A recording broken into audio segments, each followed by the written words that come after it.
जहाँ भगवान की आठों याम पूजा हो, वहाँ जिन बच्चों का जन्म होता है वो साधारण बच्चे नहीं होते, वो भगवान के अंश ही होते हैं।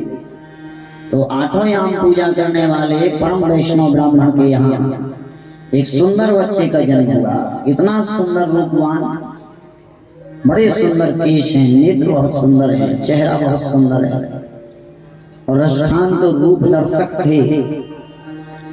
इसलिए जैसे अश्व पर चल रहे थे, उस परम वैष्णव ब्राह्मण के पुत्र को देख करके रूप दर्शक हो गए, अश्व को वहीं रोका और रोक करके उस ब्राह्मण बालक से बात कर रहे हैं, आपके पिता का नाम क्या है? अपने घोड़े पर बैठा करके रोज सवारी कराने ले जाए। रोज रसखान वहां आ रहे हैं, उस ब्राह्मण के बच्चे को घुमा रहे हैं। लेकिन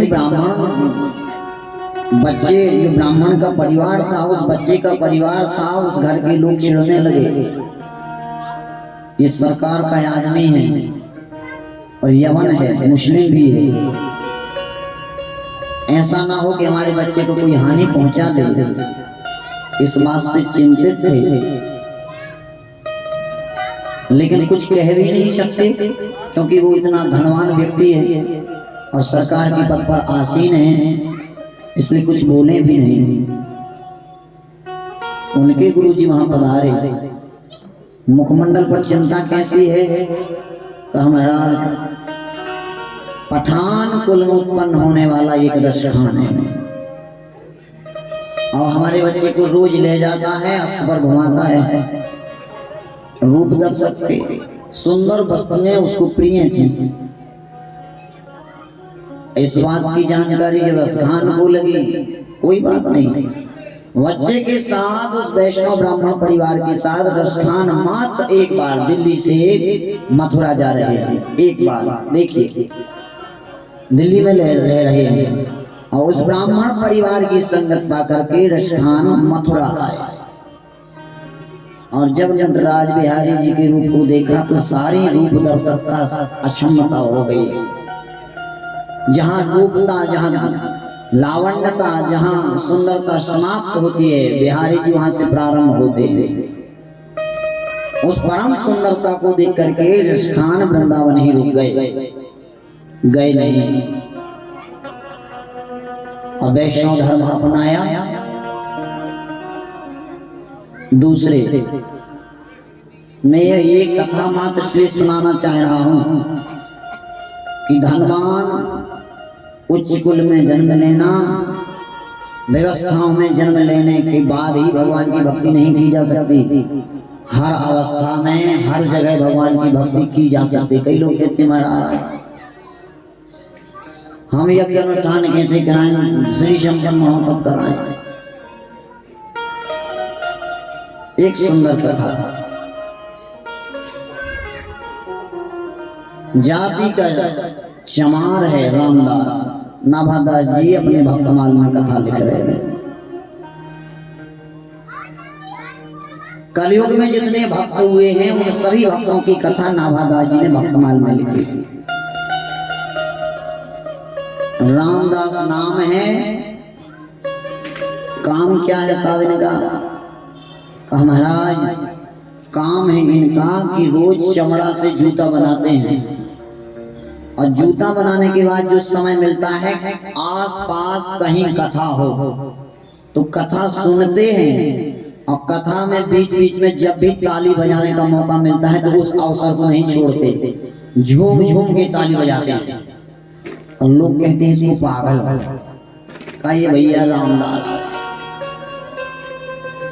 झूम झूम के ताली बजाए, खूब नाचे, इतना ही काम है। भजन करना उसे कुछ आता नहीं, पढ़ा लिखा है नहीं, बस इतना ही आता है कि झूम के ताली बजाओ, जब जब भजन हो तब तब नाचो, बस यही काम है रामदास।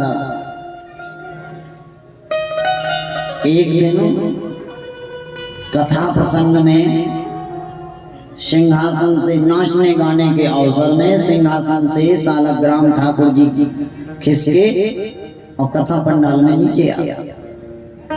और और कृपा ये हुई, वो ठाकुर जी मिले किसे? रामदास को।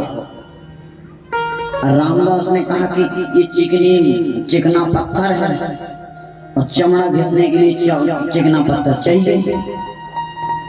कहा बिहारी जी बड़ी कृपा हुई, हम तो खोज रहे थे नदी नदी जाकर के अच्छा चिकना पत्थर मिल जाए, और कृपा हो गई आपकी, कथा पंडाल में मिल गया। तो वो अपना भगवान को लिया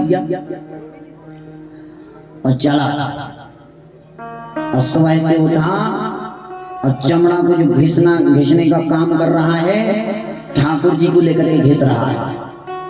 और यहाँ ब्राह्मण परेशान, ठाकुर जी गए कहाँ? भगवान ठाकुर जी किसको मिले? सारे भक्तों से पूछा, भैया आपको ठाकुर जी मिले? महाराज जी हमें ठाकुर जी मिलते तो हम बता देते। अब पूछते पूछते पता लगा रामदास को एक चिकना चिकना पत्थर मिला, हमसे कह रहा था। रामदास से कहा तुम्हारे घर में ठाकुर जी हैं? कहा ठाकुर जी का तो पता नहीं, पर एक बड़ा चिकना पत्थर काला काला मिला है, यदि यही ठाकुर जी हैं तो ले लो महाराज। अरे राम, जहाँ चमड़े का काम है वहाँ ठाकुर जी को लेके लाओ जल्दी। गंगा जल से स्नान कराया, तुलसी पत्र से स्नान कराया, तुलसी पत्र लगाए, इत्र लगाई, चंदन लगाया। ठाकुर जी पंडित जी से बोल रहे महाराज हमें वहीं कर दो, आपके चंदन हल्दी इत्र हमें पसंद नहीं। कहा क्यों? का सिंहासन में बैठे बैठे हमारी हाथ पैर दर्द कर रहे थे, और रामदास ने एक दिन में इतनी सुताई की कि सारे हाथ पैर का दर्द चला गया, इसलिए वहीं कर दीजिए। पंडित जी हैरान, ठाकुर जी रामदास के यहाँ क्यों जाना चाहते हैं? सुनिए, रामदास जी के निमित्त, ठाकुर जी के निमित्त एक पद नावाधार जी ने लिखा, अरे नाचे रामदास भोरो बन बन के, नाचे रामदास भोरो बन बन के, नाचे रामदास नाचे रामदास भोरो बन बन के, भोरो बन बन के, भोरो बन बन के, भोरो बन बन के, नाच रामदास भोरो बन बन के, नाच रामदास।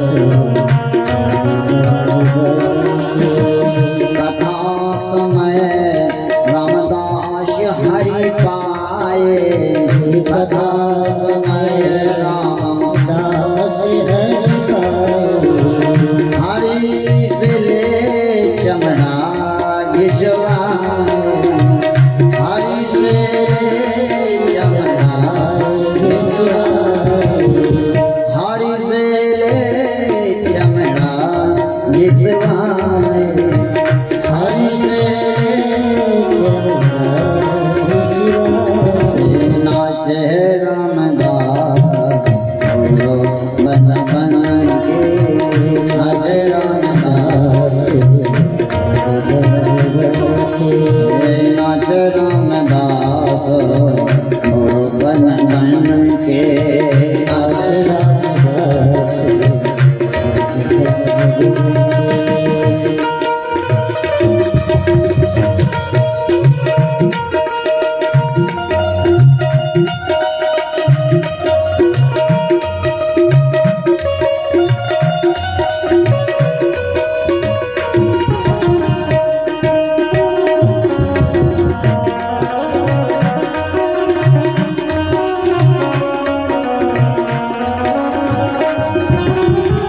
पंडितों ने जब डांट लगाई तो हरिदास रामदास जी कह रहे हैं, जाति का मैं भला चमारो, जाति का मैं भला, तुम भी हरि है जाति चमारो, तुम भी हरि है जाति चमारो, चमड़ा मृतलोकन में चमड़ा बना है चमड़ा बना मृतलोकन में चमड़ा नर को बनाए बैकुंठन में नर को बनाए मैं यहाँ चमड़ा का जूता बनाता हूँ और तू वहाँ चमड़ा का नर बनाता है, इसलिए मैं भी चमार हूँ तू भी चमार है। मैं भी चमड़ा का काम करता हूँ और तू भी चमड़ा का करता है। ओ चमड़ा बना मृतलोक चमड़ा बना नर को बनाए बैकुंठन नर को बनाए जाति पाति का है भाई भाई जाति पाति का है भाई भाई नाच रामदास घोड़ो बन बन के नाच घोड़ो बन बन के घोड़ो बन बन के घोड़ो बन बन के नाच रामदास घोड़ो बन बन के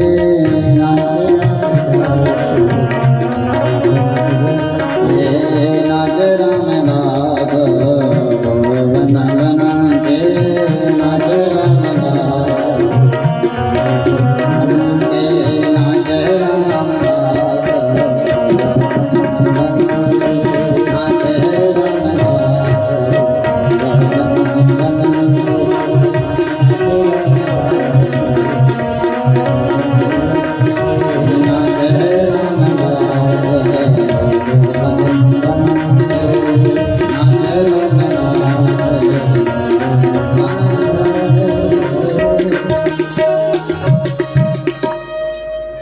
शास्त्र कह रहे हैं भक्ति 9 प्रकार की है। श्रवणम कीर्तनम वंदनम विष्णु स्मरणम पाद सेवनम अर्चनम वंदनम सख्यात्म निवेदनम। चाहे कथा सुनिए भक्ति है, चाहे कथा में नाचिए ये भी भक्ति है। रामदास जी की कथा नाभादास जी लिख करके मात्र एक ही शिक्षा दे रहे हैं। ये मत समझिए कि हम किस अवस्था में भगवान का भजन करें। जिस अवस्था के योग्य आपको बना दिया गया है उसी अवस्था में भजन करने के लिए तत्पर रहिए। कल की कथा में भगवान ने गोवर्धन को धारण किया। गोवर्धन की कथा क्यों लिखी, सार क्या है महाराज जी? गोवर्धन के माध्यम से क्या बताना चाह रहा है? अच्छा, महर्षियों से विद्वान कोई नहीं हो सकता। हमारे वेद व्यास जी जानते थे कलयुग के लोगों को जमीन में रहने के लिए इतना उद्दंडता करेंगे, नदियां दूषित कर देंगे, पेड़ पौधे सब काट के फेंक देंगे, फिर कहेंगे ऑक्सीजन सिलेंडर चाहिए, कोरोना आ गया। जब आपके घर में बगल में नीम का पेड़ लगा था वो काट के फेंक दिया, मकान बना दिया, अब वहां जाकर के मिनी प्लांट लगा रहे हैं कि अच्छी हवा आए। और नीम जो हवा देती वो मिनी प्लांट कभी नहीं देगा। लेकिन आपकी उद्दंडता देखिए, हर थोड़ी सी जगह छोड़ देती, पेड़ बना रहता, स्वच्छ वायु मिलती रहती। महर्षियों ने पीपल में कहा कि देखो भैया पीपल मत काटना। कहा क्यों? कहा इसमें 33 करोड़ देवता रहते हैं। अब तब भी लोग नहीं माने तो कहा इसमें ब्रह्म रहते हैं, दूर रहना। अब तब भी नहीं माने तो कहा इसमें सन्यासी रहते हैं, दूर रहना। अब तब भी नहीं माने तो कहा पीपल काटोगे तो तुम मर जाओगे। इतना भय अंदर रख दिया पीपल के लिए कि कोई काटे ना, जबकि ऐसी बात है नहीं। पीपल का पेड़ अन्य पेड़ों से सबसे ज्यादा ऑक्सीजन देता है। और यदि पीपल आप काट देंगे तो जिएंगे कैसे? इसलिए महर्षियों ने तुम्हारे अंदर भय पेड़ा, भय को रखा। पीपल से दूर रहो, पीपल मत काटना। पीपल में 33 करोड़ देवी देवताओं का निवास है, ताकि पीपल बचा रहे। अब पीपल बचा रहेगा तो पीपल के आसपास रहने वाले लोग भी बचे रहेंगे। तुलसी के पौधे को पूजनीय क्यों बनाया? क्योंकि तुलसी का पौधा सबसे ज्यादा ऑक्सीजन देता है। महर्षि साइंटिस्ट थे कि नहीं? आज के साइंटिस्टों से कई अधिक उनकी सोच थी। जिस समय ऐसी कोई स्थिति उत्पन्न नहीं थी, उस समय उन्होंने इस प्रकार के ग्रंथ लिखे। पीपल को सुरक्षित रखना, तुलसी के पौधे को घर में रखना। विष्णु पुराण में तुलसी की महत्ता को बताया गया, देखिए कितना सुंदर। अब विष्णु पुराण में कह रहे हैं कि जिस घर में तुलसी का पौधा ना हो, उस घर को शमशान कहते हैं, मकान नहीं। जैसे जिस घर में नारी ना हो वह घर नहीं, और जिस घर में तुलसी ना हो वह घर भी घर नहीं।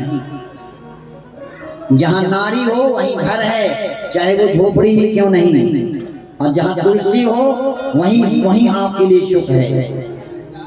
शाम सुबह तुलसी के पौधे के नीचे दीपक जलाए। कुछ लोग बड़ी व्यवस्था गड़बड़ कर रहे हैं, तुलसी के पौधे के नीचे शिव जी को रख देते हैं। अब बताइए, अब तुलसी उनकी बहू लग रही है, तुलसी की छाया में शिव जी रहते नहीं। अब तुलसी के नीचे शिव जी रखेंगे तो शिव जी कहाँ तक रहेंगे? इसलिए तुलसी को अलग रखिए और शिव जी को अलग रखिए। और कुछ लोग इतने भागते हैं कि एक शिव जी नहीं 5-5 रख रहे हैं। कर बोले हमारा हम शिव जी के बहुत भक्त हैं। और जहाँ 650 mg की टेबलेट खाना है, वहाँ 500 या 1000 या 2000 mg की टेबलेट खाएंगे तो क्या होगा? चले जाओगे। एक से ज्यादा शिवलिंग घर में नहीं रखना चाहिए, एक से ज्यादा शंख नहीं रखना चाहिए, एक से ज्यादा गणेश नहीं रखने चाहिए। अब आप तो बाजार लगा रखे हैं, 2 घंटा तो भगवान को नहलाने में लग रहा है, इतनी मूर्ति हैं का बड़े भक्त हैं भैया।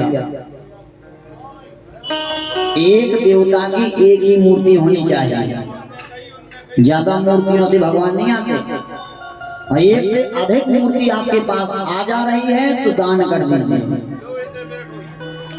और दूसरी बात, हमने कई ऐसे विद्वान देखे कि यदि काशी गए, वृंदावन गए तो शिव पुराण ले आए, भागवत पुराण ले आए, गरज संहिता ले आए, गीता ले आए, रामायण ले आए, ला करके रख दिए, उस पर धूल जम रही है। या तो भैया इतने पुराण लाओ ना, और लाओ तो पढ़ो।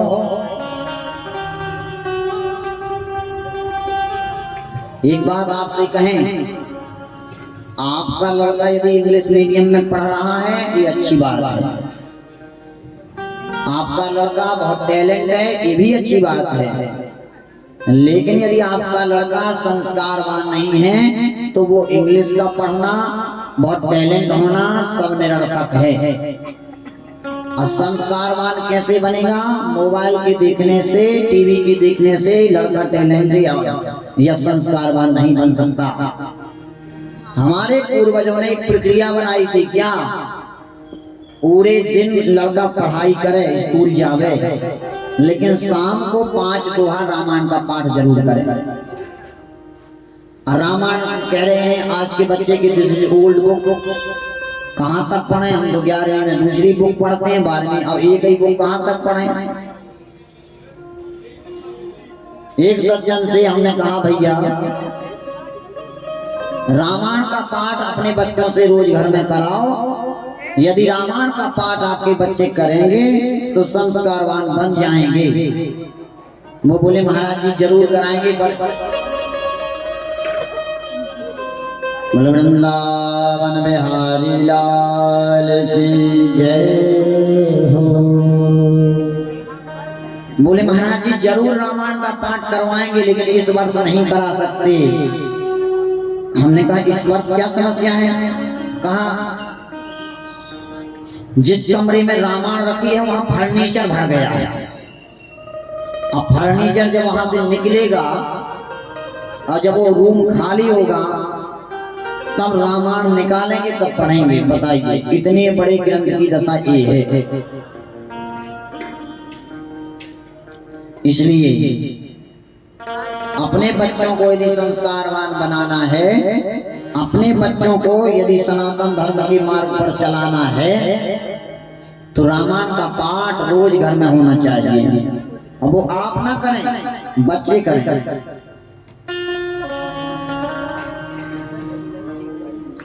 एक दादाजी बस रेलवे स्टेशन पर रामायण को पढ़ रहे थे। इतने में एक नई बहू और एक नया लड़का बिल्कुल अभी अभी से विवाह हुआ था स्टेशन पर आए। दादाजी रामायण को पढ़ रहे थे। लड़के ने कहा दादाजी एक ही पुरानी पुस्तक पढ़ते पढ़ते आप बोर नहीं होते? सोई दादाजी ने रामायण को बंद करके अपनी झोली में रख लिया। ट्रेन आई, लड़का चढ़ गया, दादाजी चढ़ गए। कुछ दूर जाने के बाद वो लड़का चिल्लाया जंजीर को खींचिए। कहा क्या हुआ? कहा मेरी पत्नी स्टेशन पर रह गई। दादाजी ने कहा बेटा रामायण को पढ़ा होगा तो पत्नी आपकी स्टेशन पर नहीं रह गई। कहा क्यों? कहा रामायण में लिखा है सियाही चढ़ाए चढ़े रघुराई। पहले पत्नी को चढ़ाना चाहिए, इसके बाद तुम्हें चढ़ना चाहिए। ये रामायण में लिखा है, तुमने रामायण नहीं पढ़ी इसलिए पत्नी आपकी स्टेशन पर रह गई। जीवन जीने की कला रामायण सिखाती है। जीवन में विपत्ति को सहने की शक्ति रामायण सिखाती है। चाहे कितना भी पढ़ा लिखा बच्चा हो जाए, हर लैंग्वेज को जानने वाला बच्चा हो जाए, लेकिन फिर भी आप उस बच्चे को कहिए कि 5 दोहा रामायण को तुम्हें पढ़ना ही पड़ेगा रोज। ये कंपलसरी है, आपके लिए रूल है। आप रोज 5 दोहा रामायण का पाठ करें, चाहे आप कितने भी टैलेंट हो, चाहे आप आईएएस ही क्यों ना बन गए हो। आईएएस बनने के बाद भी रामायण का पाठ करिए। जरूरी नहीं कि आईएएस बनने वाला व्यक्ति हर चीज का विद्वान हो। ये प्रभाव रामायण का है। यदि आपने अपने जीवन में रामायण का पाठ किया है और रामायण की कुछ चौपाइयां आपको आती हैं और आप बुद्धि से भी बहुत तेज हैं, तब समझना जीवन में आप कभी आत्महत्या नहीं कर सकते। कोटा पढ़ने वाले नीट की परीक्षा को पास करने के लिए प्रयत्न करते हैं और प्रयत्न करते करते एक बार फेल होकर के आत्महत्या कर ले रहे हैं। क्यों? जबकि कोटा से ज्यादा मेहनत संस्कृत के छात्र बनारस में कर रहे हैं, क्योंकि संस्कृत के छात्रों को ना तो पिता पैसा देता है, पिता को आशा होती है कि बनारस रह रहा है लड़का कुछ लाएगा, यहाँ देने की तो बात दूर है। कोटा में रहने वाले बच्चों को माता पिता पैसा भेज रहे हैं, फिर भी वो मर जा रहे हैं। बनारस में रहने वाले लड़कों को माता पिता भेज नहीं रहे हैं, कह रहे हैं कि लड़का 2 साल से बनारस रह रहा है कुछ लाएगा, फिर भी बनारस में पढ़ने वाला लड़का मर नहीं रहा और कोटा में रहने वाला लड़का मर रहा है। कारण क्या? संस्कृत व्यक्ति को संस्कारवान बनाती है। संस्कृत व्यक्ति को संस्कारवान बनाती है। संस्कृत व्यक्ति को जीने की कला सिखाती है। संसार में सबसे कठिन लैंग्वेज है वो है संस्कृत, क्योंकि संस्कृत में हर वक्तव्य के लिए अलग अलग शब्द हैं। 4000 तो धातुएं हैं। हमने यहाँ इंग्लिश में देखा कि रीड माने पढ़ना भी है, रीड माने अन्य चीजें भी हैं। एक शब्द पढ़ लीजिए 5 चीजें इंग्लिश में आप बोल सकते हैं। इंग्लिश में मात्र सिंगुलर नंबर और प्लूरल नंबर है, और संस्कृत में एक वचन है, द्विवचन है, बहुवचन है। एक वचन अधिक है। दा का प्रयोग कई जगह इंग्लिश में आप कर लीजिए, बिकॉज का प्रयोग कई जगह कर लीजिए। कौन सी बड़ी कठिन? 1 महीने में इंग्लिश सिखा देते हैं लोग ने। हमने तो मात्र 45 दिन में धड़ाधड़ इंग्लिश बोलना सीख लिया था, और संस्कृत बोलने के लिए हमें 9 साल लगे। तो हमने कहा सबसे कठिन लैंग्वेज संस्कृत है। लकार समझिए, समास समझिए, रस समझिए, धातु समझिए, व्याकरण पाणिनि का ज्ञान करिए, तब जाकर के इंग्लिश बोलिए, वो संस्कृत बोलिए। इतना ज्यादा कठिन विषय प्राप्त होने के बाद भी बनारस वृंदावन रहने वाला लड़का मरता नहीं। क्यों? क्योंकि उसे जीने की कला आ रही है। और कोटा में रहने वाला व्यक्ति इसलिए मर रहा है क्योंकि इंग्लिश जीने की कला नहीं सिखाती साहब। विपत्ति से लड़ने की कला इंग्लिश नहीं सिखाती। थोड़े से आप हार गए और एक ही रास्ता है, मर जाओ। खूब कहा, खूब इंग्लिश में कोई हम ट्राई अगेन, कोशिश करते रहो, लेकिन माने नहीं। संस्कृत कह रही है क्या? स्वामी विवेकानंद जी ने कहा, जीवन में जब तक संघर्ष नहीं है तब तक उस फूल में सुगंध नहीं है, और सुगंध तभी आती है जब जीवन में संघर्ष हो। हिना रंग लाती है पत्थर पे घिस जाने के बाद। मेहंदी को जितना घिसिए पत्थर पर उतना ही रंग लाती कि नहीं लाती? हिना रंग लाती है पत्थर पे घिस जाने के बाद। संघर्ष से सुगंध बढ़ जाती है जीवन में विपत्ति आने के बाद। जब तक आप मेहंदी को घिसेंगे रहे तब तक रंग नहीं आता, और जब तक जीवन में विपत्ति नहीं आए तब तक जीवन का आनंद नहीं आता। क्यों? धीरज धारा मित्र आरणा, धीरज धारा धीरज धारा मित्र आरणा,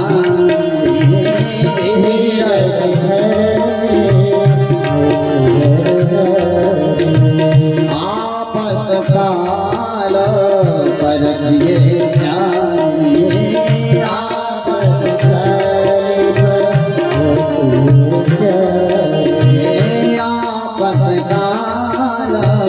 परखिए जानिए,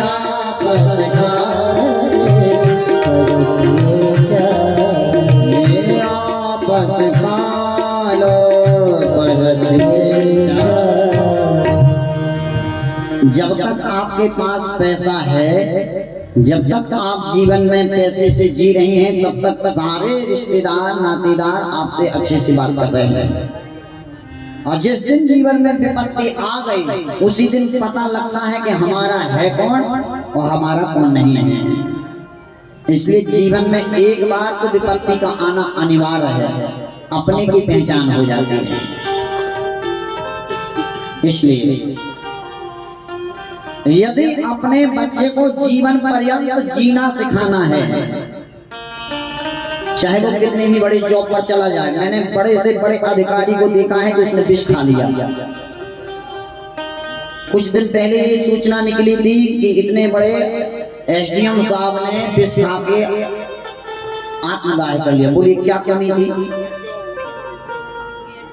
यदि बच्चे को जीवन पर्यंत जीना सिखाना है तो उसको आधुनिकता की पढ़ाई कराने के साथ साथ रामायण और गीता का पाठ करवाइए। और रामायण और गीता का पाठ करने वाला व्यक्ति कभी आत्महत्या नहीं कर सकता। और एक बात और आप ग्रहण करें, लोग कहते हैं महाराज इस समय धर्म परिवर्तन की बहुत समस्या है, लोग जल्दी धर्म बदल लेते हैं। और जिन्होंने जीवन पर्यंत कभी अपने जीवन में कथा नहीं सुनी और जिन्हें कथा के ज्ञान ही नहीं, भगवान है क्या इस बात का ज्ञान ही नहीं, वो तो पहले से ही दूसरे धर्म की तरह है। और यदि एक बार अपने जीवन में कोई भी व्यक्ति कथा सुनने के लिए चला जाए, भगवान के बारे में जान जाए, तो वो मर जाएगा पर अपना धर्म नहीं बदलेगा। और जिसको कभी कथा में जाना ही नहीं और कथा सुनना ही नहीं और भगवान के बारे में जानना नहीं, वो तो पहले से ही धर्म के शून्य है, इसलिए धर्म बदले चाहे ना बदले, उसके रहने या ना रहने से कोई फर्क नहीं पड़ता। इसलिए वेदम व्यास जी ने गोवर्धन की कथा इसमें इसलिए लिखी, आने वाले समय में हे मानव, आपको ऑक्सीजन की कमी होगी, आपको पीने के पानी की कमी होगी, शुद्ध पानी पीने के लिए नहीं मिलेगा, चाहे कितना भी प्रयत्न करना। इसलिए मैं गोवर्धन की कथा से यह आपको शिक्षा दे रहा हूँ, आसपास अपने नीम पीपल बचा के रखो, आसपास अपने तुलसी को लगाइए, आसपास अपने हरे हरे वृक्षों को लगा कर रखो। एसी में जीने वाले को अटैक ज्यादा आते हैं, और आरओ के पानी को पीने वाले व्यक्ति को ब्लड इन्फेक्शन जल्दी होता है, शोधकर्ताओं ने बताया। और झरने का पानी पीने वाले को ना अटैक आएगा ना ब्लड इन्फेक्शन होगा। इसलिए यदि आसपास शुद्ध वायु होगी, शुद्ध परिवर्तन पर्यावरण का होगा, तो आपको कोई बीमारी नहीं सताएगी। गोवर्धन की कथा आपको अपने आसपास पेड़ों को पूज करके स्थापित करने की शिक्षा देती है। गोवर्धन धारण करने के बाद भगवान ने शंखचूर्ण अघासुर नाम के दैत्य का वध किया। एक दिन एकादशी का व्रत करने के बाद नंद बाबा शाम के समय यमुना जी में प्रवेश करेंगे। एक श्याम निराहार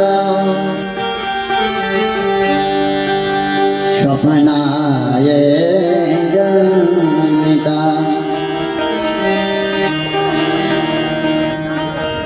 और जैसे शाम के समय 9 बजे के बाद यमुना जी में प्रवेश किया, वरुण के दूतों ने पकड़ करके वरुण लोक ले गए।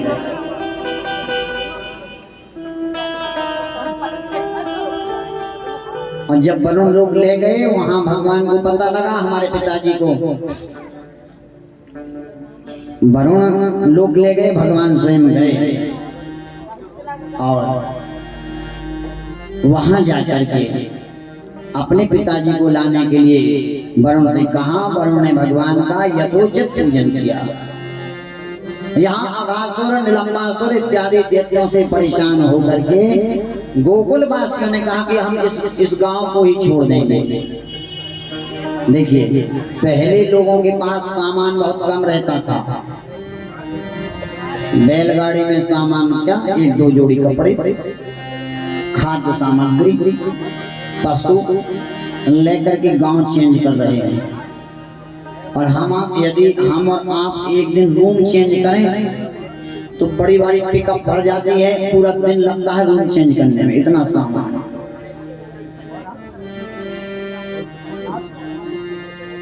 इसलिए गोकुल को छोड़ करके भगवान वृंदावन में निवास कर रहे हैं। वृंदावन मतलब कहाँ? तुलसी के बड़े बड़े वृक्षों से लदा हुआ जंगल वृंदावन। भगवान वृंदावन में निवास करते हैं। गोपिकाओं से आश्रित होकर के गोपिकाओं के मध्य में जाकर के भगवान प्रेम लीला करने जा रहे हैं। कौन सी लीला कर रहे हैं? एक दिन गोपिकाओं ने पूछा, भगवान आप सबसे ज्यादा प्रेम किससे करते हैं? कहा मैं तो सर्वत्र सबसे समान प्रेम करता हूँ। नहीं बताना पड़ेगा। कहा तो किसी दिन जरूर बताऊंगा। और रास रचाने की प्रक्रिया में आज भगवान सबकी जो है परीक्षा लेंगे। कई सज्जनों ने कहा महाराज भगवान श्री कृष्ण ने अर्धरात्रि में बंसी बजाई। हरे बांस की बांसुरी कौन तपस्या की, अधर गए ब्रजराज के कर भुवन। बांसुरी को सुन करके गोपिकाएं जो अपने बच्चे को दूध पिला रही थी, बच्चे को छोड़कर चल दी। गोपिकाएं जो अपने पति को भोजन परोस रही थी, छोड़कर चल दी। गोपिकाएं जो अपने सास ससुर के लिए सैया लगा रही थी, छोड़कर चल दी। गोपिकाएं जो अपने मधुर से अपने परिवार के लिए भोजन बना रही थी, छोड़ के चल गई। राजा परीक्षित ने सुखदेव जी महाराज से निवेदन किया, महाराज आध रात्रि में बांसुरी बजा करके दूसरे को पत्नी को बुलाना, क्या यह धर्मोचित है? क्या यह न्याय संगत है?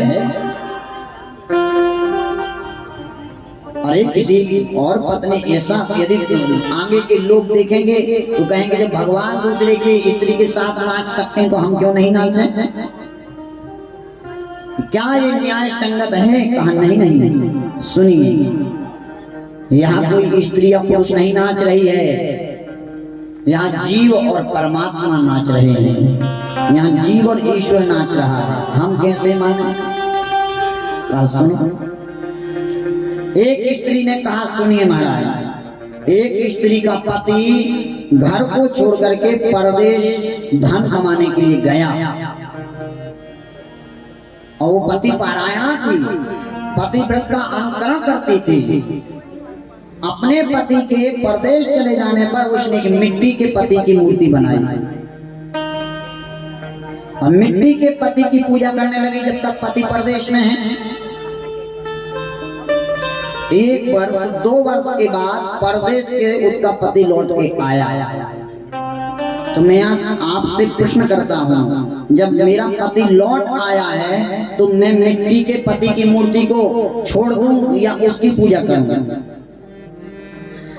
महर्षि ने कहा, अरे जब साक्षात पति आ गया है तो मिट्टी के पति की पूजा क्या करनी है? गोपिकाओं ने कहा, मैं यही कर रही हूँ, ये मिट्टी के पति हैं मेरे और साक्षात पति भगवान मेरा आ गया है, इसलिए जब मैंने मिट्टी के पति को छोड़ दिया तो इसमें अनुचित क्या है? और वास्तव में हम और आप मिट्टी के ही हैं। क्षिति जल पावक गगन सनी,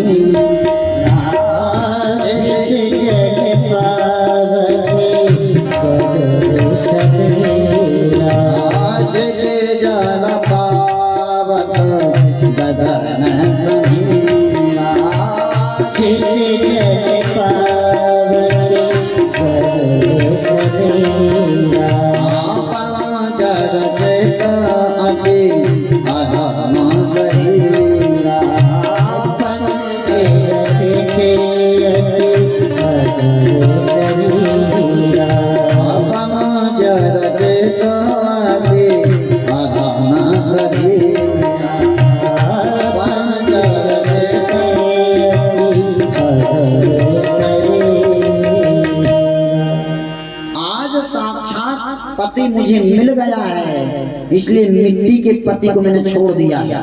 क्या गलत किया? आहा, क्या भाव है। कहा कि कैसे जाने कि ये मिट्टी का पति और ये साक्षात पति है? का सुनिए, जनकपुर में विश्वामित्र जी के चरण दबाते हुए राम जी कह रहे हैं, नाथ लखन पुर देखन चाहिए। हे गुरु जी, मेरा छोटा भाई लक्ष्मण और मैं जनकपुर देखना चाह रहा हूं। कहा जाओ देख के आओ। और जब राम जी जनकपुर में घूम रहे हैं तब जनकपुर की स्त्रियां अटारी पर चढ़ करके महल पर चढ़कर कह रही हैं, अरे सिया, तेरा कौन सा पुण्य है कि तुझे इतना सुंदर पति मिला और मेरा ये क्या पाप है कि मुझे ऐसा पति नहीं मिला? सही भगवान कह रहे हैं, जागी रही भावना जैसी प्रभु मूरत देखी तेन पैसी। जागी रही भावना जैसी प्रभु मूरत देखी जागी रही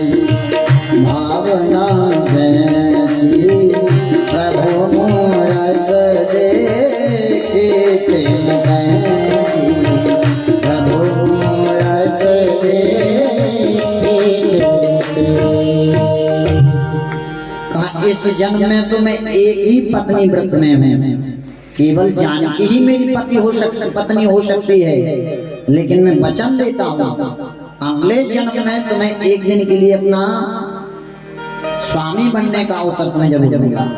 वो जनकपुर की स्त्रियां रास में गोपिका बन करके आ रही हैं, इसलिए पहले जन्म से ही वो जानती हैं कि ये साक्षात परमात्मा है, इसलिए मिट्टी के पति को छोड़ करके साक्षात पति के पास जा रहे हैं। और यहाँ देखिए, जैसे ही वनवास भगवान को हुआ, 14 बरस राम वनवासु, वैसे ही राम जी लक्ष्मण जी जानकी जी चल रहे हैं। अब प्यास ने सताया, एक पनघट पर सारी निषाद कोल भी किश्तियां पानी भर रही हैं, और वास्तव में हम और आप भी पनघट पर पानी ही भर रहे हैं। कबीरा पनघट एक है, पनहारी अनेक, बर्तन सबके भिन्न हैं, पानी सब में एक। ये जो भागवत की कथा हो रही है, ये कुआं है, आप और हम इससे जल भरने के लिए आए हैं। कोई लोटा लेकर आ गया और कोई बड़ा भारी गुंड लेकर के आ गया, बड़ा भारी, कोई बड़ा भारी मटका लेकर आ गया, और जिसका जितना बर्तन है उतना उसमें भर रहा है पानी, और जिसका जितना बड़ा बर्तन है उतना इसमें भर रहा है। सब परमात्मा की कृपा है।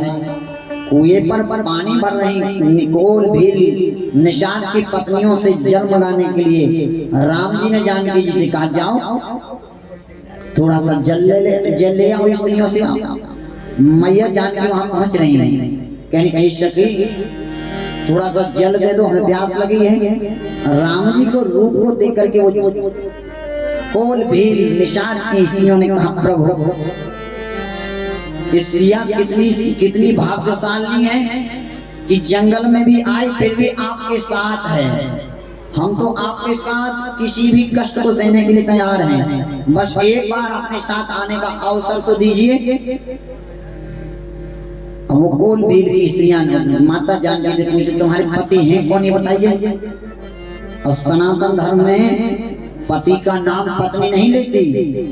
देखिए किस किस का नाम नहीं लेना चाहिए। आत्मा नाम गुरु नाम,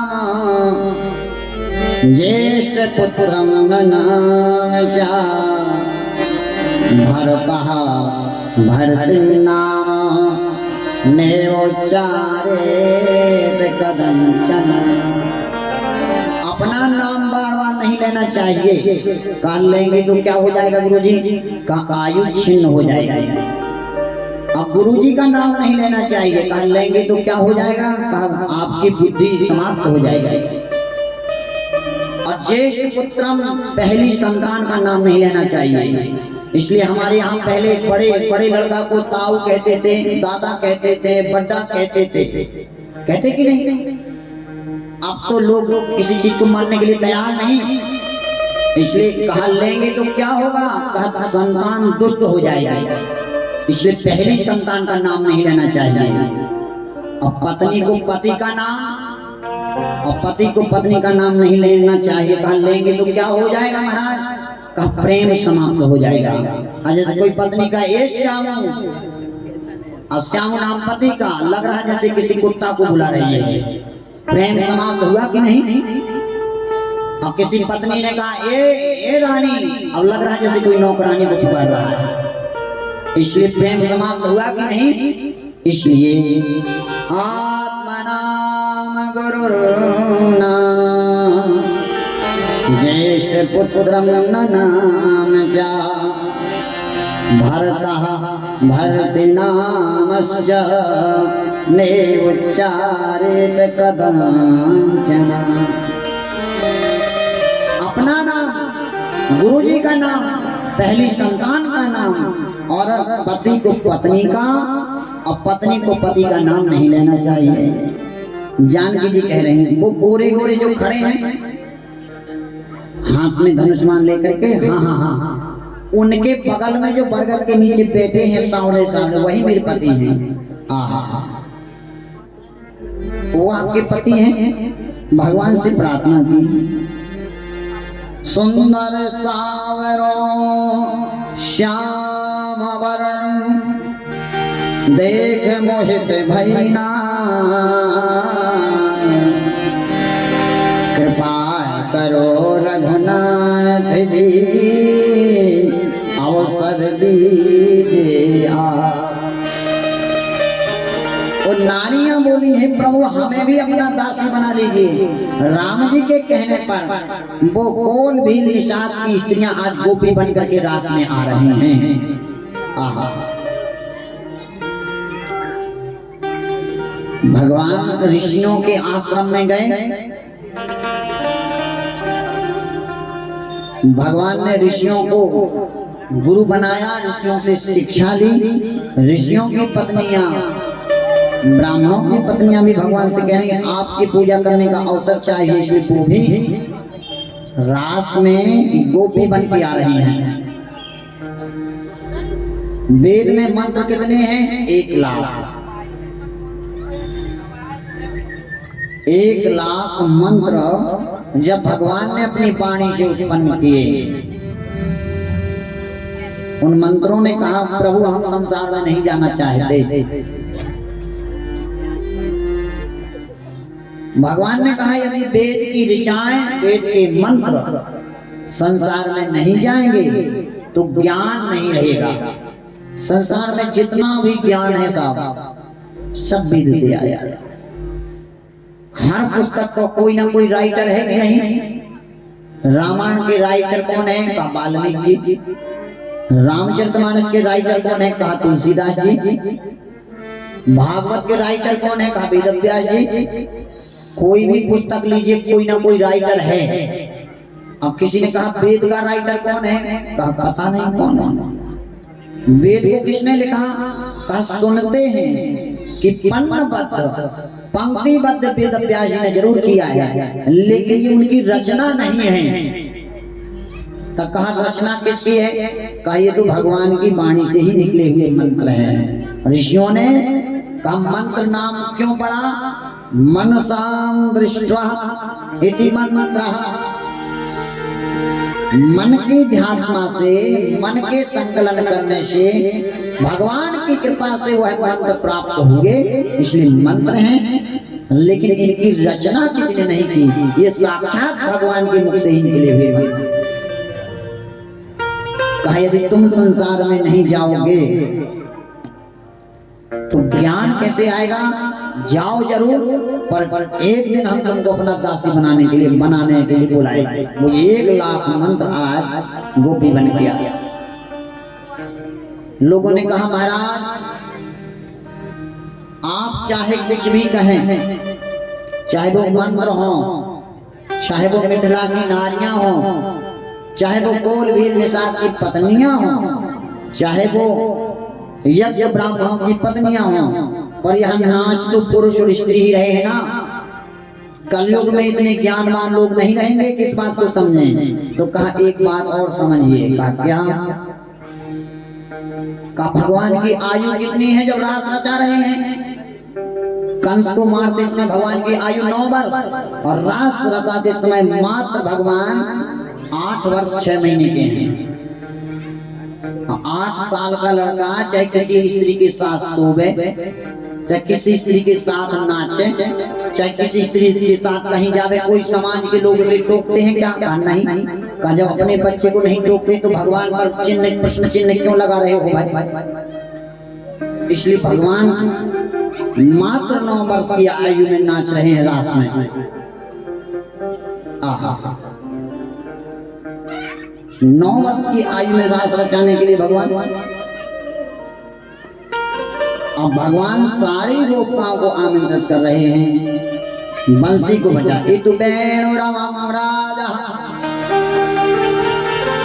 इतु वेणुरवं राजा। वेणु के रव को सुन करके बंसी की धुन को सुन करके वो गोपिकाएं भगवान के ओर खींची हुई आ रही हैं, भगवान के पास चली आ रही हैं। अब भगवान ने जैसे ही रास रचाना शुरू किया, भगवान भोलेनाथ ने भी कहा हम भी रास देखेंगे। सखी का रूप बनाया। अब भगवान बिहारी जी तो जान गए महादेव हैं, बंसी की धुन को सुन करके भुजंग निकल आया, इसलिए वहीं गोपेश्वर महादेव की स्थापना की। बोलो गोपेश्वर भगवान की। अब भगवान सुंदर शरद पूर्णिमा की रात्रि में चंद्रकांति में अमृत वर्षा होते हुए रासोत्सव करने जा रहे हैं। थोड़ी देर रास रचाया और भगवान अदृश्य हो गए। यहाँ दोनों श्रृंगार रस उत्पन्न हो रहे हैं, संयोग श्रृंगार रस भी उत्पन्न हो रहा है और वियोग श्रृंगार रस भी उत्पन्न हो रहा है। भगवान की प्राप्ति हुई इसलिए संयोग श्रृंगार रस, और भगवान अदृश्य हो जा रहे हैं इसलिए वियोग श्रृंगार रस। आज भगवान अदृश्य हो गए, भगवान वहां से लुप्त हो गए, तब तक वह गोपियां रोती हुई गोपी गीत गा रही हैं। जयति देदिकं जमना व्रज श्रेयत इंद्रा शाश्वतत्रे। जयति देदिकं जमना व्रज श्रेयत इंद्रा शाश्वतत्रे। दयसि दृश्यता दिक्षुतावका त्वयि धृता सबा त्वां विचिन्वते। शरदुदासये साधुजात सप सरज जोदरा श्रीमुषा दृशा। सुरतनाथ ते शुल्क दासिका वरद निघ्न तो नेह किम बधा। गोपी गीत गा करके भगवान को पुकार रही हैं। यहाँ एक प्रश्न उठ रहा है, मैंने तीसरे दिन की कथा में बताया था, अमृत कहाँ है? ना अमृत चंद्रमा पर है, ना अमृत कहीं भी है। अमृत केवल भगवान के नाम को गाने वाले लोगों के मुख में है। कैसे? गोस्वामी जी लिख रहे हैं, श्रवणामृत जहि कथा सुहावनी। श्रवणामृत जहि कथा सुहावनी। श्रवणामृत जहि कथा सुहावनी।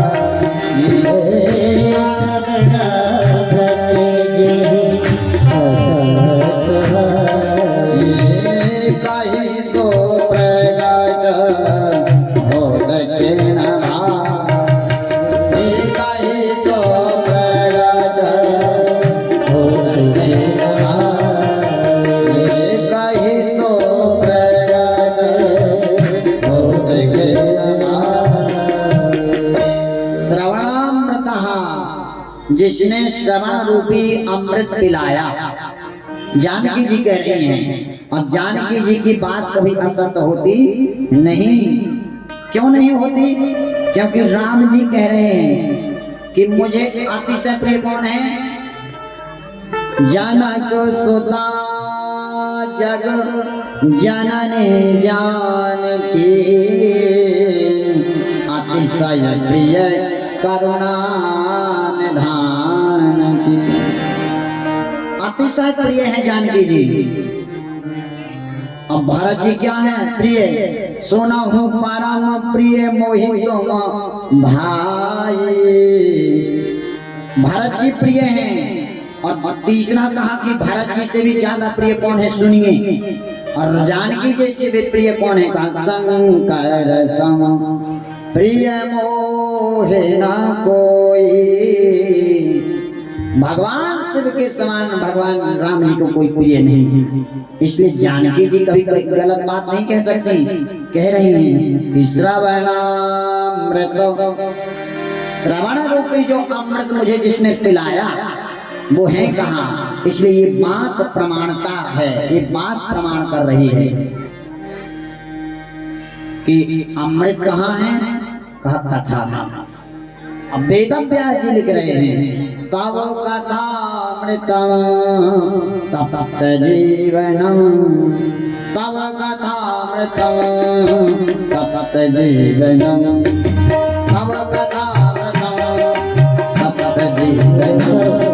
कवि विरतम कलमशापहम, कवि विरतम कलमशापहम।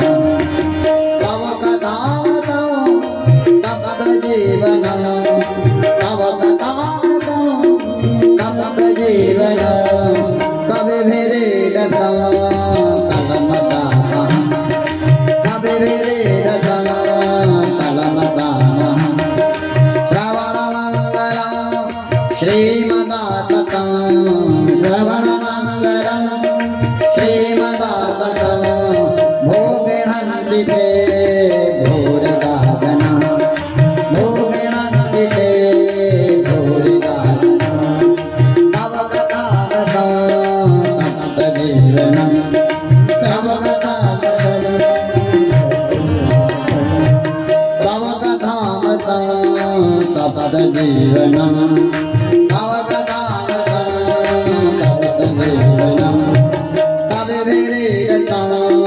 कलमशापहम, कवि विरतम कलमशापहम।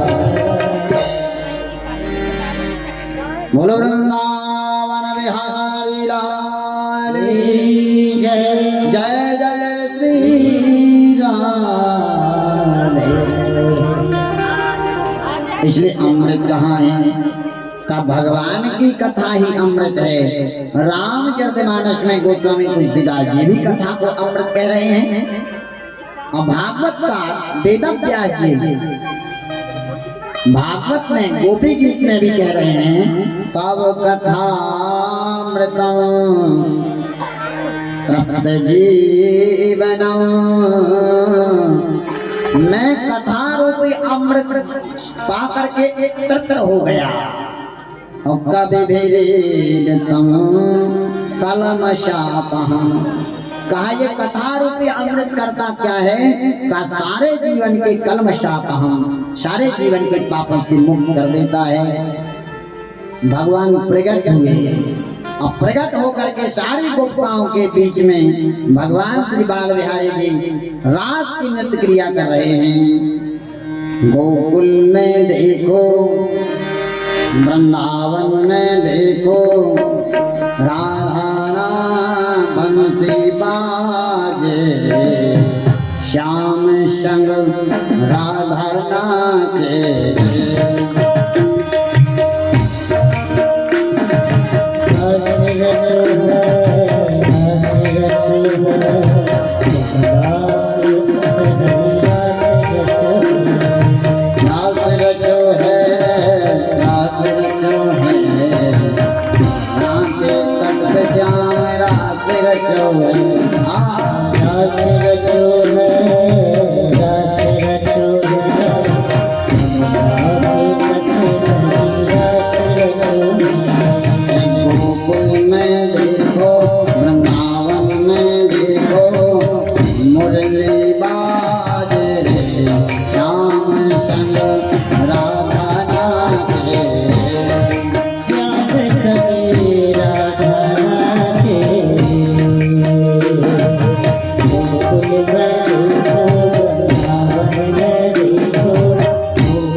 सलोना दुनिया है कजरारी हो चंद किरण सा श्याम सलोना दुई आँखें कजरारी हो चंद किरण सा श्याम सलोना दुनिया है कजरारी ठुमक ठुमक नाचे गोपियन संग जग का पालनहार हो ठुमक ठुमक नाचे गोपियन के संग जग का पालनहारी हो शारदे हरि संग राधा सुकुमारी शारदे हरि संग राधा सुकुमारी ब्रज में विराजे श्याम संग राधा राजे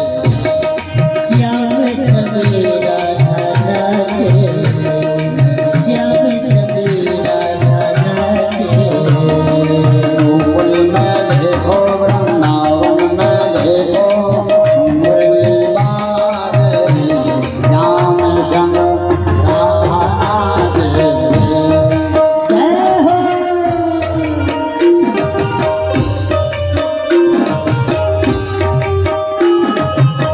सभी को तालियों से स्वागत करते हुए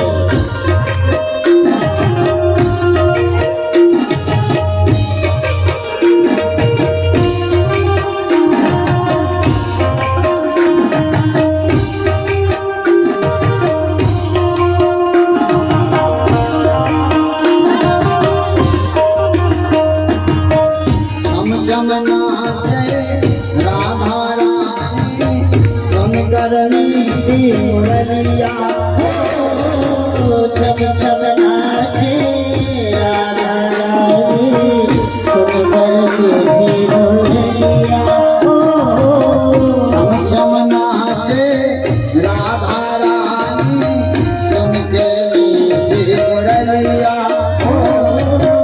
छम छम नाचे राधा रानी सुन कर मीठी मुरलिया श्याम छवि पर सब बलहारी ग्वाल गाय बर गैया श्याम छवि पर सब बलिहारी ग्वाल बाल सब गैया सरल सरल चाले भैया सरल सरल चाले नगरी पुर भैया मेरा हर श्याम संग राधा राधे श्याम संग राधा राधे गोकुल में देखो वृंदावन में देखो मुरली बाजे श्याम संग राधा राधे हरि बोल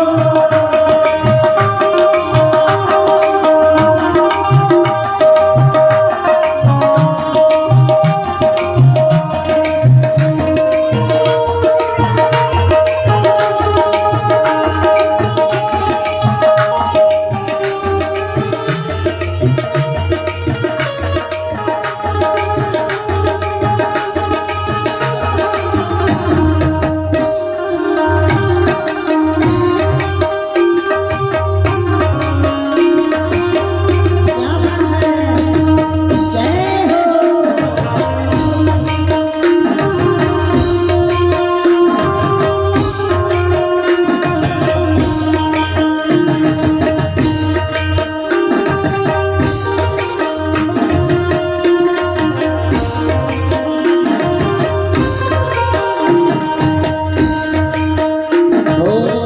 यमुना तट पर बंसी बट पर कान्हा रास रचाए यमुना तट पर बनसे बट पर साधारा से रचाए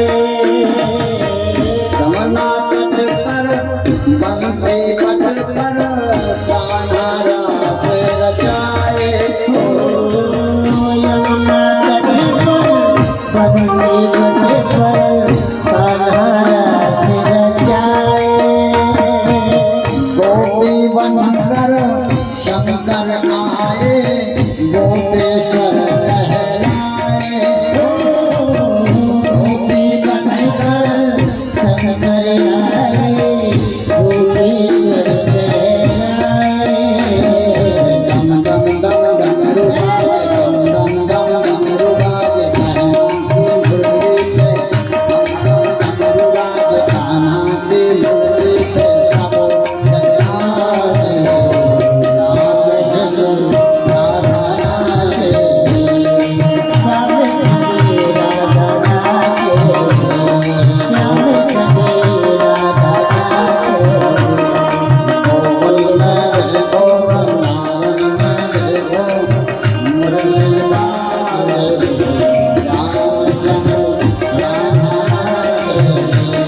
रासोत्सव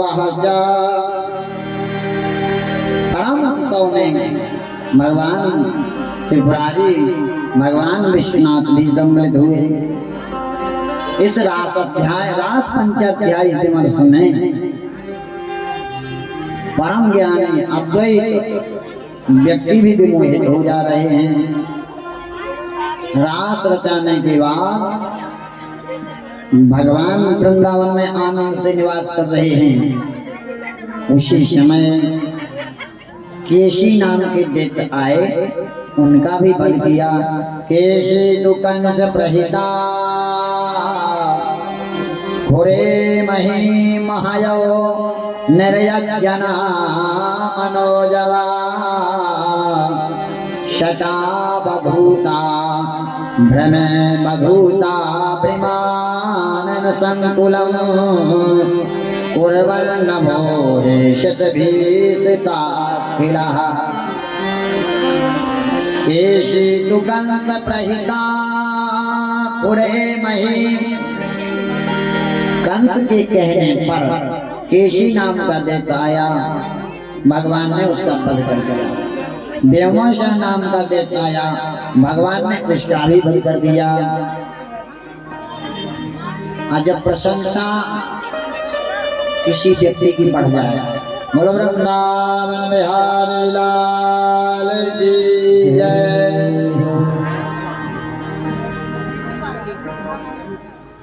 जब किसी भी व्यक्ति की बहुत प्रशंसा बढ़ जाए, आसपास प्रसिद्ध हो जाए, तो उससे चिढ़ने वालों की कमी नहीं रहती।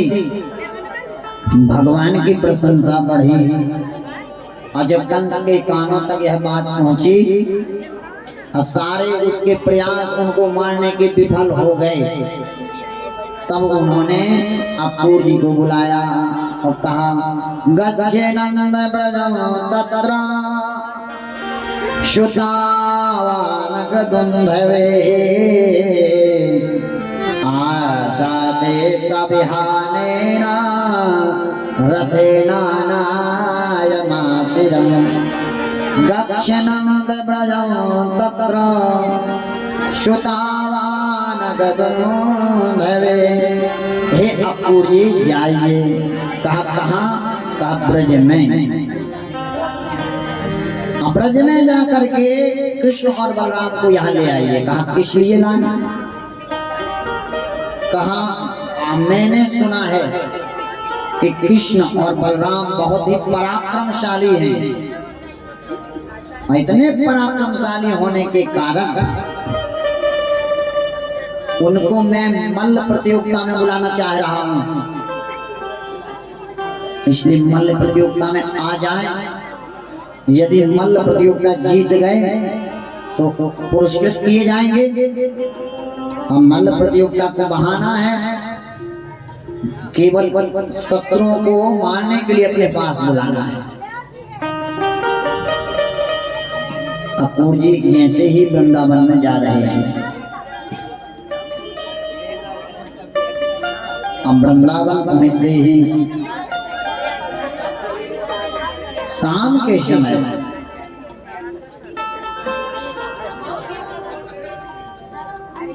मैया यशोदा के दरवाजे पर रथ को रख रहे हैं।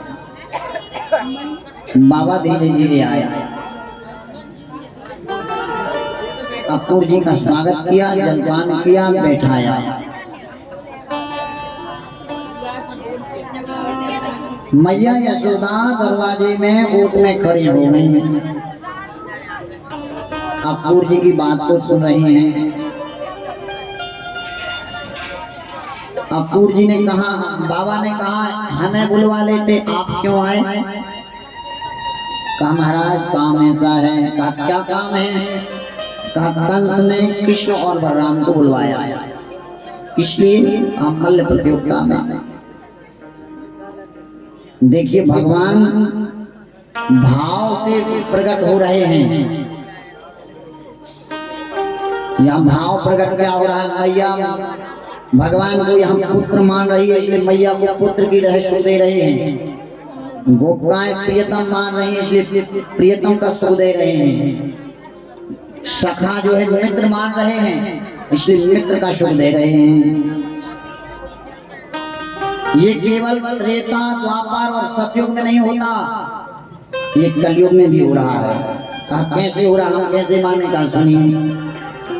भक्तमाल में परम वैष्णव धन्ना जाट की कथा आती है। अब आप लोगों ने धन्ना जाट के बारे में सुना होगा। राजस्थान के टोंक जिले में धन्ना जाट का जन्म हुआ। वहां आज भी गुरुद्वारा है धन्ना जाट।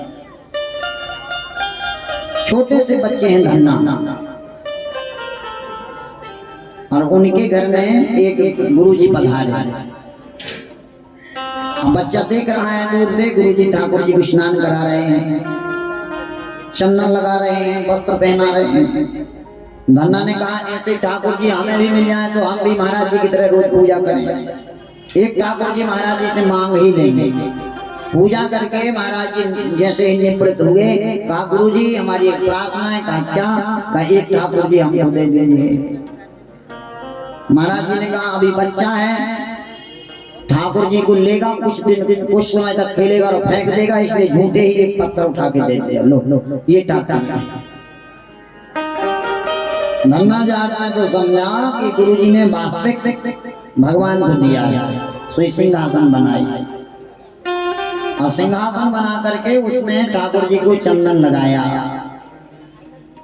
और सिंहासन पर बैठा करके भोजन लगा रहे हैं। और धन्ना जी कह रहे हैं कि जैसे आप महाराज जी के हाथ से खाते हैं वैसे हमारे हाथ से खाइए। हम बुलाया, कोई आवे तो खावे, नहीं आए। कहा जब तक नहीं आओगे, केवल महाराज जी के हाथ से खाते हो, हमारे हाथ से नहीं खाते, जब तक नहीं आओगे तब तक हम नहीं खाएंगे। एक दिन बीत गया, कोई नहीं आया, धन्ना ने बच्चे ने खाया नहीं। 2 दिन बीत गए, नहीं आए, धन्ना ने खाया नहीं। भगवान ने कहा मर जाएगा, बच्चा है, इसलिए प्रकट हो गए। रास बिहारी भगवान की जय, प्रकट हो गए परमात्मा। धन्ना भोजन क्यों नहीं कर रहे? वाह महाराज, पंडित जी के हाथ से रोज खाते हो और हमने आज कहा कि हमारे हाथ से खा लो, इसलिए आए नहीं। कहा चलिए तो बनाइए भोजन। धन्ना का काम था रोज गाय चराना, पिताजी ने दिया था, और वहीं बेचारा सिंहासन रख लेता था, वहीं पूजा करता था। गक्कड़ बनाई, 2 गक्कड़ धन्ना जी ने खाई और 2 खाई भगवान ने कहा देखो हम बिना काम का किसी का नहीं खाते, अब काम बताओ। धन्ना जी ने कहा और काम तो हमें कुछ गुरु पिताजी ने दिया ना, गाय चराते हैं तो एक पहर आप चराइए, एक पहर हम चराइए। सवेरे समय धन्ना गाय चरा रहा है और शाम के समय बिहारी। इतने में वो पंडित जी घूमते घूमते कहा हो धन्ना बिहारी जी कैसे, कहा क्या कैसे हैं? गाय चरा रहे हैं। कोई पंडित जी से, इसीलिए मैंने तुझे वास्ते बिहारी नहीं दिए।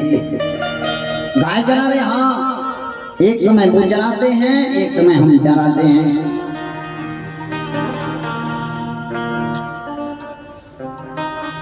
एक दिन धन्ना ने बिहारी जी से कहा बिहारी जी आप रोज आते हो गाय चराने के लिए, एक दिन हमारे गले से लग जाओ। भगवान ने कहा मैं प्राप्त भी हो जाऊं, साक्षात मिल भी जाऊं, लेकिन तब तक उस व्यक्ति को अपनाता नहीं जब तक कोई किसी गुरु से दीक्षित ना हो, जब तक कोई व्यक्ति किसी गुरु से जुड़ा ना हो। इसलिए धन्ना पहले किसी गुरु से जुड़ो। कहा क्यों जुड़ना जरूरी है? का गुरु सीढ़ी है मुझ तक पहुंचने का।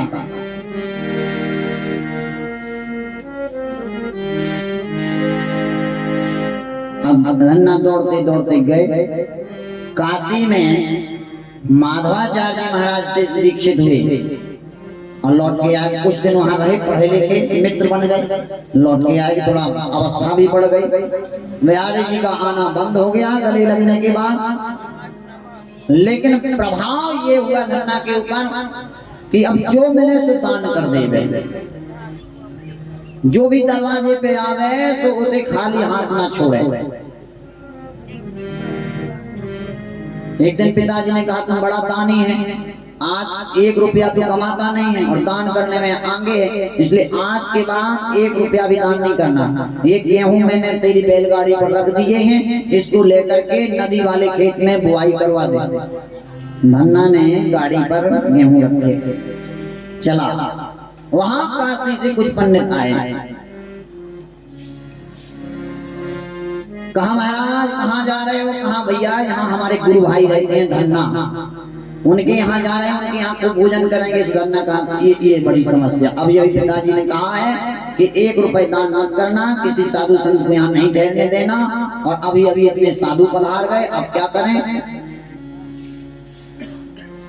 धन्ना ने कहा महाराज धन्ना के घर जाने की जरूरत नहीं है, ये बरगद का पेड़ है, बगल में नदी है और सामान में एक गेहूं बेच के ला रहा है, सो यही बनाइए खाइए और श्री राधा रावण को भजिए चले जाइए। कहा ठीक है। बरगद के पेड़ के नीचे बैठे, गेहूं को बेच करके सारा सामान गक्कड़ कर लाए। खूब आनंद से गक्कड़ बनी। गक्कड़ बनने के बाद खूब आनंद से साधु संतों ने खाई और साधु संत खा करके आनंद से चल दिए। जब साधु संत चले गए तब धन्ना को याद आया कि मैंने एक गेहूं लिए थे खेत में बोने के लिए, अब खिला दिए हैं किनको? साधुओं को। इसलिए एक टोकरी ली, उसमें बालू भरी। गांव के लोग देख लें कि धन्ना भी गेहूं बो रहा है, तो बालू को छींटा मार दिया अपने खेत में। सुबह जब हुई, धन्ना अपने घर में सो रहे हैं, सारे गांव के लोग धन्ना के पिताजी के पास पहुंच गए। कहा महाराज आपके लड़के से मिलना है। कहा क्यों? कहा ऐसा कौन सा मंत्र है महाराज कि कल शाम को खेत बोया और आज हरा हरा हो गया? धन्ना ने कहा ये लोग मुझे चिढ़ा रहे हैं, ये लोग मुझे चिढ़ा करके कह रहे हैं। पिताजी के साथ जब धन्ना खेत में पहुंचा तो पूरा खेत हरा भरा था। धन्ना से पूछा ऐसा कौन सा मंत्र है कि कल बोया आज खेत जम गया, हरा हो गया? कहा महाराज बोया तो था संत के पेट में, जम आया संत खेत में, तो इसमें हमारा दोष क्या है? का बुआई मैंने संतों के पेट में की थी और जम गया खेत में, ये भगवान की कृपा है। और सुंदर पद लिख रहे हैं, धन धन्ना भजन को, धन धन्ना भजन को, बिना बीज अंकुर भयो। धन धन्ना भजन को, बिना बीज अंकुर भयो। बिना बीज अंकुर भयो। धना को बिना बीज अंकुर भयो। धन धन्ना भजन को, बिना बीज अंकुर भयो। धन धन्ना भजन को, बिना बीज अंकुर भयो।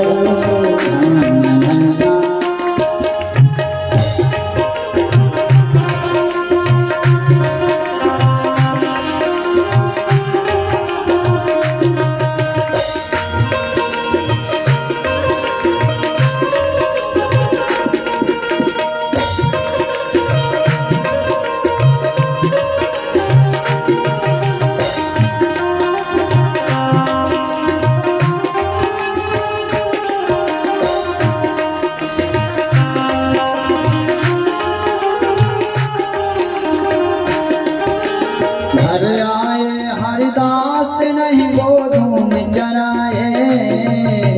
घर आए हरिदास नहीं गोधूम चराए। घर आए हरिदास नहीं गोधूम चराए। घर आए हरिदास नहीं गोधूम चराए। तात मात डर खेत धोत लागून लिवाए। तात मात डर खेत धोत लागून चलाए। धन धन्ना भजन को, बिना बीज अंकुर भयो। धन धन्ना भजन को, बिना बीज अंकुर भयो। धन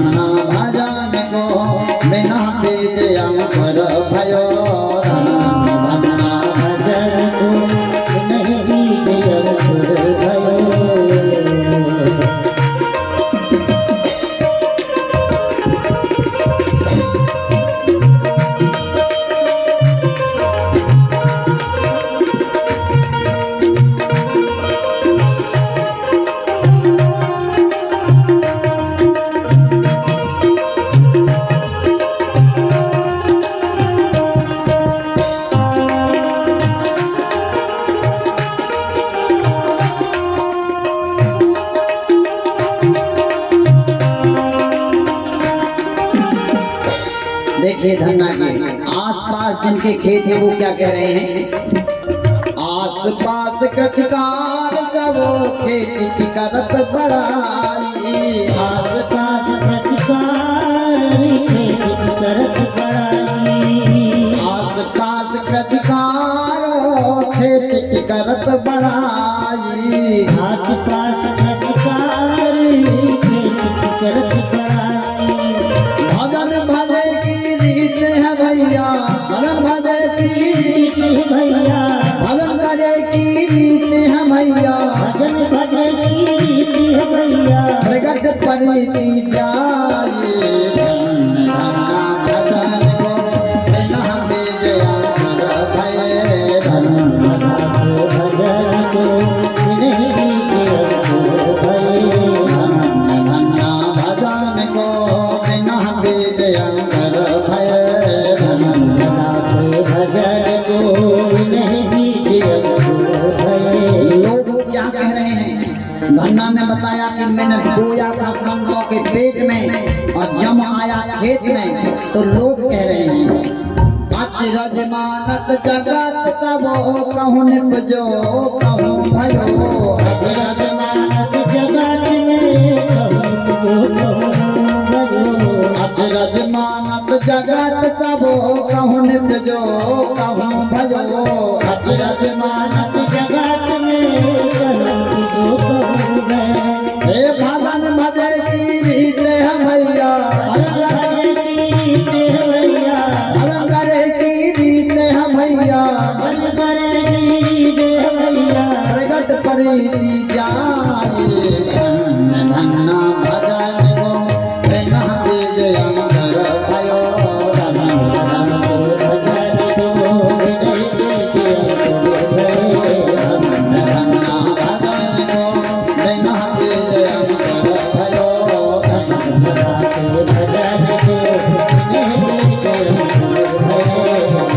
धन्ना भजन को बिना बीजया कर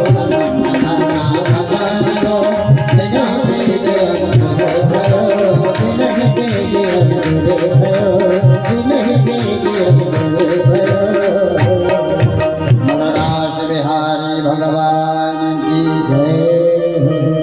अचरज मानत जगत सब कहूँ निपजो कहूँ भयो। सारा संसार आश्चर्य में है कि पेट में बोने से खेत में जमा कैसे। धन्ना जी कह रहे हैं कि ये सब भजन भजे की रीत है भैया, प्रगट परिति जाए। ये भजन करने की शक्ति है। तब से एक कहावत चल गई, क्या बड़े धन्ना सेठ हो। सारे लोग कहते ना बड़ा धन्ना सेठ हो, ये कहावत वहीं से शुरू हुई। भगवान के घर में अक्रूर जी पधारे। मैया ने जैसे सुना अक्रूर मेरे कृष्ण और बलराम को लेने के लिए आया है, हाथ में थाली थी, थाली में चावल को पीन रही थी, हाथ से थाली गिर गई। अपने शरीर की शुद्ध बुद्ध भूल गई मैया यशोदा। अरे अक्रूर, तेरा नाम अक्रूर किसने रखा? तुझ में तो क्रूरता भरी है। मेरे घर में आग लगाने वाला अक्रूर नहीं हो सकता, तो क्रूर ही है। भगवान ने देखा मैया रो रही है, दाऊ ने देखा मैया रो रही है। माँ, तुम तो कहती थी कि मेरा लड़का एक दिन शहर जाएगा, शहर में घूम के आएगा, और आज जब मुझे शहर जाने का अवसर मिल रहा है तो मुझे रोक रही है। अरे लाला, अपनी चुपड़ी बातों से मुझे बहला, आंखों से अश्रु नात हो रहे हैं।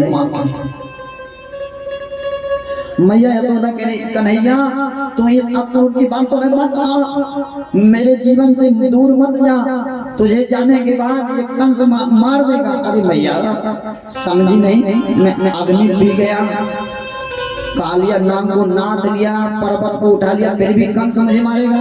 तेरी दूध में कितनी शक्ति है, मैं कितनी बार आजमा चुका हूँ, फिर भी तुझे अपने दूध में निस्संदेह है।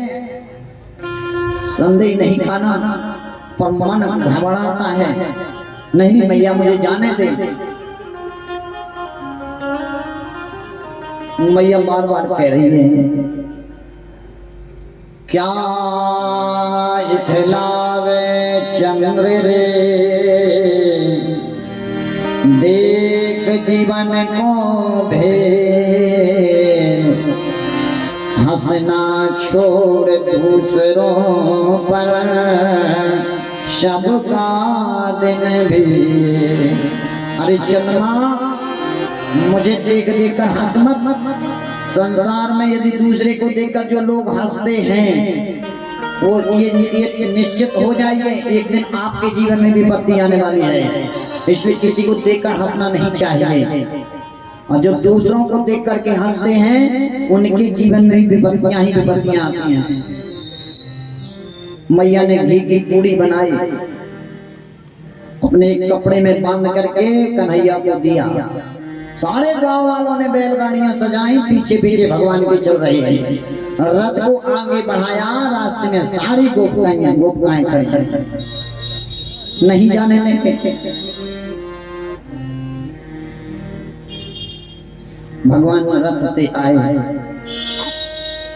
तुम तो प्रेमाधीन हो, तुम्हारे प्रेम के बल से ही मैं कंस को मारूंगा, और यदि तुम मुझे रोक नहीं हो तो ये अच्छा नहीं, मान जाओ, मुझे मत रोको। गोपिकाओं ने कहा हमें छोड़ करके आप नहीं जा सकते। गोपिकाओं को भगवान समझा रहे हैं।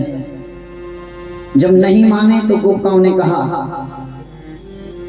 तेरी छवि मन को लुभाती रहे, तेरी छवि मन को लुभाती रहे, हरदम तुम्हारी याद आती रहे, आती रहे, हरदम तुम्हारी याद आती रहे, आती रहे, हरदम तुम्हारी याद आती रहे, आती रहे, तेरी छवि मन को लुभाती रहे, हरदम तुम्हारी याद आती रहे, श्याम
जो गाती रहे हर पल तुम्हारी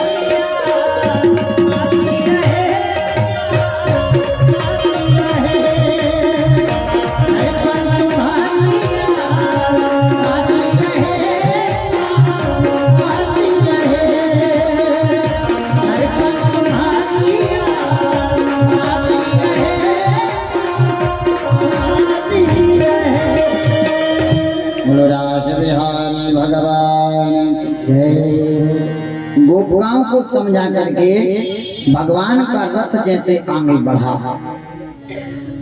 काका अपूर जी को बड़ी चिंता हो गई। माँ बाबा गांव वाले ग्वाल वाल गोपियों सबके आराध्य को मैं लेके जा रहा हूँ। यदि इस कन्हैया और बलराम को कुछ हो गया तो बाबा मुझे दोष देगा, यशोदा मुझे दोष देगी, गांव वाले मुझे दोष देंगे, ये गोपिकाएं मुझे दोष देगी। हे भगवान, इतने लोगों का पाप मेरे सिर चढ़ रहा, क्या करूं? रास्ते में जमुना जी मिले, कन्हैया और कृष्ण, कन्हैया और बलराम को रथ पर रोका, यमुना जी में स्नान करने जा रहे हैं।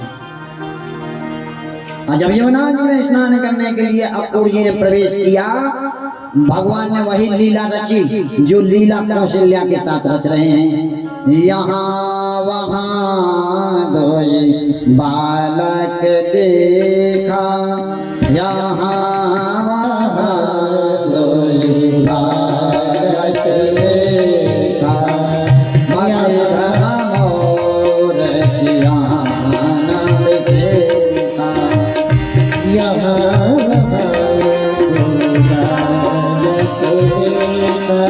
मत भ्रम मोर ध्यान देखा, यहाँ वहाँ बालक देखा, यहाँ बालक देखा। वही कन्हैया जमुना जी के अंदर है, वही कन्हैया रथ पर विराजमान है। अपूर जी जमुना जी से निकल के देखा, ये बिहारी तो वहां बैठा है जमुना जी के अंदर, ये कन्हैया यहाँ भी है। काका जी ने जैसे भगवान ने अपने काका जी को घबराते हुए देखा, भगवान ने कहा, काका घबराइए नहीं, ये मेरी ही माया है। आप कह रहे थे ना कि मैं कृष्ण और बलराम को ले जा रहा हूँ, ये गांव वाले, ये माँ, ये पिता, ये सखा, ये गोपिकाएं मुझे दोष देंगी, चिंता मत करिए, मैं कोई साधारण व्यक्ति नहीं हूँ। कंस तो क्या, संसार का कोई व्यक्ति मुझे मार नहीं सकता। तब अपूर जी ने सुंदर श्लोकों में भगवान श्री कृष्ण की स्तुति की। न तोष में हम खेल है तुहे तुम, नारायण पुरुष माध्यम यन्नाभिजाता दरविंद कोशा,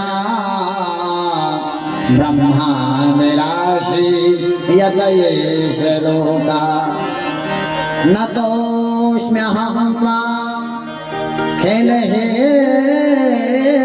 तो हे तुम, हे प्रभु अखिल है तो हे तुम, मैं जो संसार की उत्पन्न करने वाले भगवान कारण हैं, ऐसे परमात्मा को नारायण पुरुषमाधम्यम, हे आदि पुरुष नारायण, यन्नाभिजाता दरविंद कोशा, ऐसे आदि पुरुष नारायण जिनके नाभि से अरविंद निकलता है, कमल, और उस अरविंद पर कौन विराजमान है?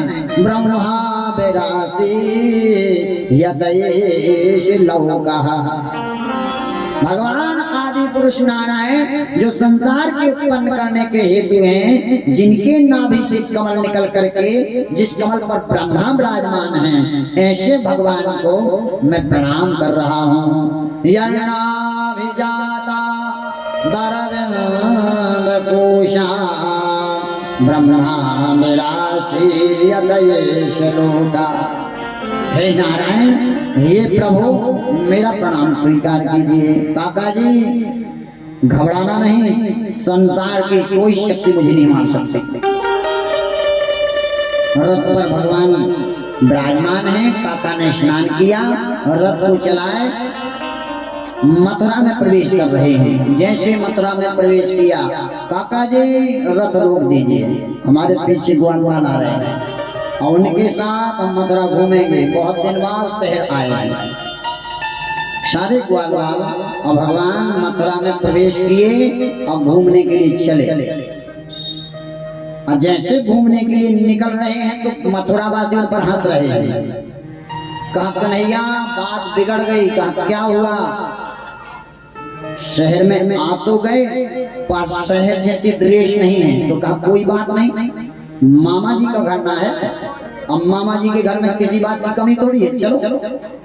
तो तत्काल एवं विकथमानस्य कुपितो देवकी सुतः, धोबी घाट पर कपड़ा धो रहा है। भगवान ने कहा मामा जी एक एक ड्रेस सबको पहना दो। धोबी ने कहा पिताजी रख के गए थे क्या? एवं कुपितमानस्य, भगवान उस वाणी को सुनकर कुपित हो गए और एक हाथ सिर पर लगाया, पाताल चला गया। रजकस्य कराग्रेण शिरः कादाय पातयत्, रजकस्य कराग्रेण शिरः, रजक मतलब धोबी के सिर के ऊपर हाथ रखा, पाताल चला गया। राजा परीक्षित सुखदेव जी महाराज से पूछ रहे, महाराज इतनी छोटी गलती पर उसको प्राण दंड दे दिया, ये कहाँ का न्याय है? कहा नहीं नहीं, इतनी छोटी गलती नहीं है। भगवान कह रहे हैं त्रेता युग में तूने मुझे सीता से अलग किया था, तुझे बोलने का अवसर दिया, इसलिए तुझने तेरी वाणी ने मुझे और जानकी को अलग कर दिया। अब मैं बोलने का समय नहीं दूंगा, बोलेगा और तत्काल दंड दे दूंगा। त्रेता युग में उस धोबी ने भगवान को अलग क्यों किया? कहा वो भी सुनिए।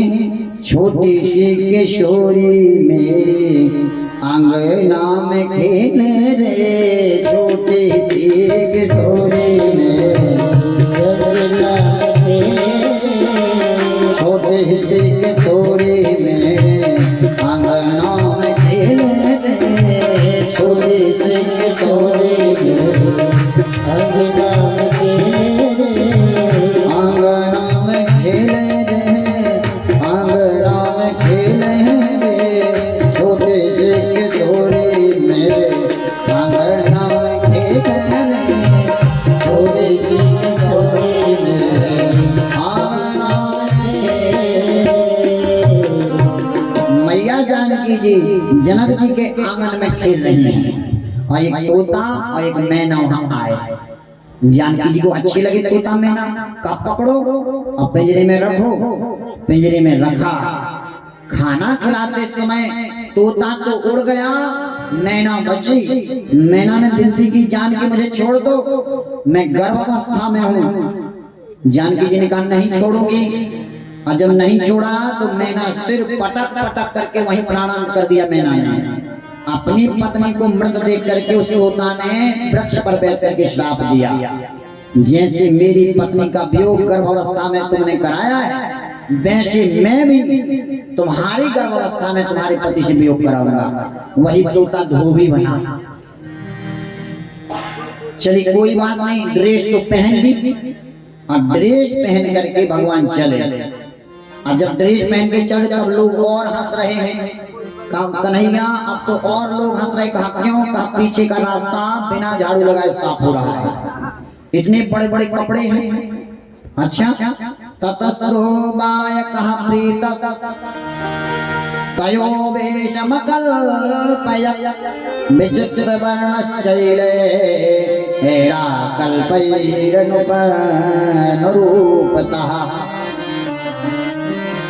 मामा दर्जी के यहाँ गए, दर्जी मामा हमारी ड्रेस फिट कर दो। मामा ने कहा नहीं करेंगे। कहा क्यों?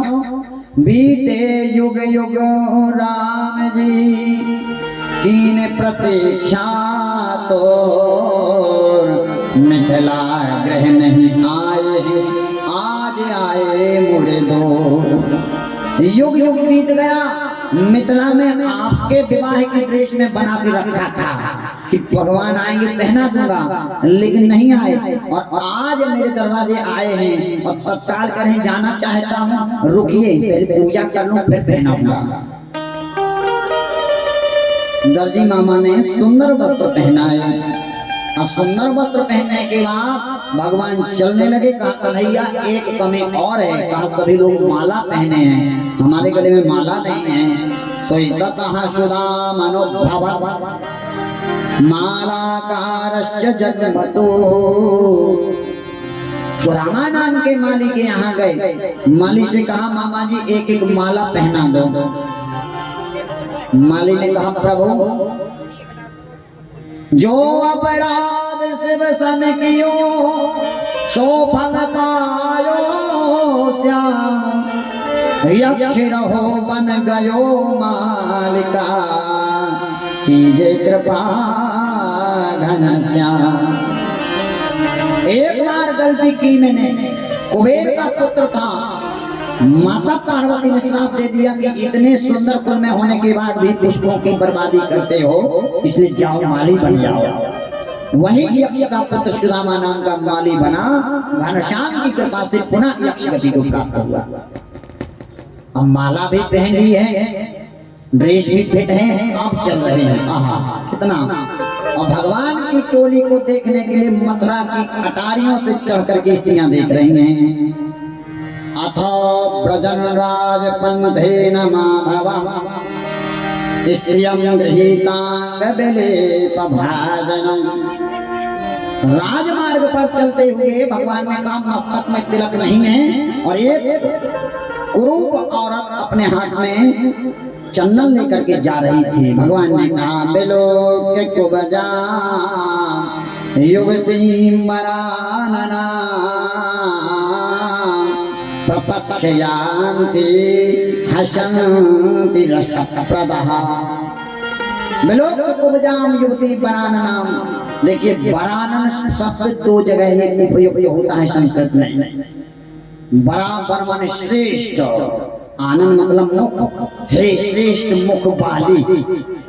तो बनाना शब्द विवाह की पुस्तक में दुल्हन के लिए पंडित प्रयोग करते हैं बरानन, और यहाँ भगवान कुब्जा के लिए कह रहे हैं बिलोक कुब्जा युवती बरानना।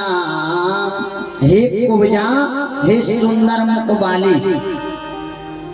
कुब्जा ने कहा संसार हम पर हंसे सो हंसे महाराज, आप भी हंस रहे हैं। वैसे तो हम गुरु टेढ़ी मेढ़ी मुख में कांति से रहे, और आप कह रहे हैं बिलोक कुब्जाम युवती बरानना। जब इस प्रकार की वाणी को कुब्जा ने सुना तो क्या कहा प्रहसन हर्षप्रदः। हंसने लगी महाराज, संसार मुझ पर हंसे, संसार मुझे बुलाए न दे सुदे। फिर परमात्मा आप तो मेरी दशा पर मत हंसिए। भगवान ने कहा मैं हंस नहीं रहा हूँ, मैं सच कह रहा हूँ। कहा मैं आपको सुंदर दिख रही हूँ? कहा मैं तन की सुंदरता नहीं देखता, मैं मन की सुंदरता देखता हूँ।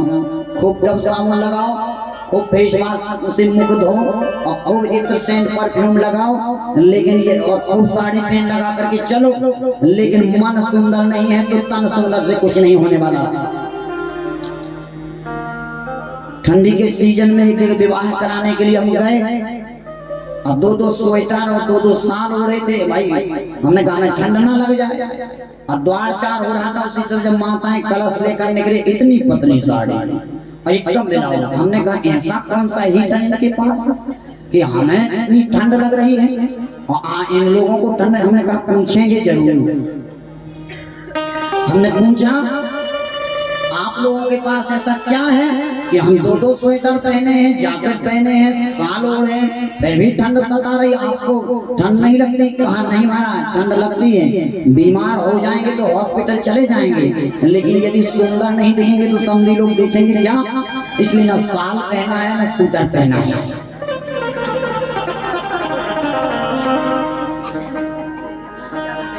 अब चाहे बीमार हो जाओ, चाहे खूब पैसा कमाओ, लेकिन सुंदर दिखना चाहिए। और हम आपको एक सुंदर कथा सुनाते हैं। महाराज नरसिंह देव की दो पत्नियां हैं, एक का नाम ललिता है, एक का नाम सुमिता है। और ललिता उस समय की विश्व सुंदरी है, विश्व सुंदरी। और ललिता की गोदी में महाराज पड़े हैं। जो ललिता का है वही महाराज कह कर रहे हैं। सारा राज ललिता चला रही है। क्यों? उसके पास एक अस्त्र है, वो सुंदरता। भगवान ने कहा सुंदर का था, घमंड आ गया ना, मैं देखता हूँ। और उस ललिता के शरीर में कोड़ कर दिया, लो और शरीर से पीप बहे। जो महाराज नित्य प्रति गोद में पड़ा था, उसने ललिता को त्याग दिया। जाओ महल के बाहर एक कोठरी बना दी, यहाँ रहना, तुम हमें स्पर्श करोगे हमें भी कोड़ हो जाएगा। और जो एक बार विधायक बन जाए, एक बार किसी मंच पर बैठ जाए और फिर उसे उतरना पड़े तो कितना बुरा लगता है वही जानता है। हम तो कहते हैं ज्यादा बड़ा मत बनो, ज्यादा बड़ा बनोगे तो ऊपर से गिरने में चोट लगती है, और छोटे रहेंगे तो छोटे से गिर जाएंगे, कोई दिक्कत नहीं। ज्यादा आडंबर सजाने की जरूरत नहीं साहब। इस संसार में आडंबरियों की कमी नहीं। जितना कम आडंबर करेंगे, जितनी कम में रहेंगे, उतनी ही अच्छी रहेंगे, सुरक्षित रहेंगे। ललिता ने कहा अब हम मर जाएंगे, जीने का कोई उद्देश्य नहीं, चलिए मरने के लिए। और एक पहले बहर होती थी, बापी होती थी ना पुराने जमाने में, बहर वाली सीढ़ी वाली, वहां एक नरसिंह संत विराज रहे हैं। और उसी बावड़ी में जाकर के ललिता मरने वाली थी। नरसिंह महाराज ने कहा रुकिए, ए बेटी यहाँ क्यों मर रही है? इसी का पानी में पीता हूँ। वैसे ही यहाँ कोई पानी की व्यवस्था नहीं है पूरे जंगल में, इसी में मरने आ गई। कहा नहीं महाराज, अब नहीं मानूंगी, मर के ही रहूंगी। ए बेटी कहीं और मर जा, पहाड़ से गिर जा, पेड़ से लटक जा, हमारी बावड़ी के बसक दे। नहीं तुम्हारी बावड़ी नहीं मरूंगी। कहा मर क्यों रही है? महाराज मैं विश्व सुंदरी थी, मेरा पति मेरी गोद में खेलता था, मैं जो कहती थी मेरा पति करता था, और सुंदरता चली गई, शरीर में कोड़ हो गया, पति ने छोड़ दिया, इसलिए मर रही हूँ। नरसिंह संत ने कहा मर मत, मेरी बावड़ी को बख्श, मैं तेरा कोड़ मिटा देता हूँ। कैसे मिटाएंगे महाराज?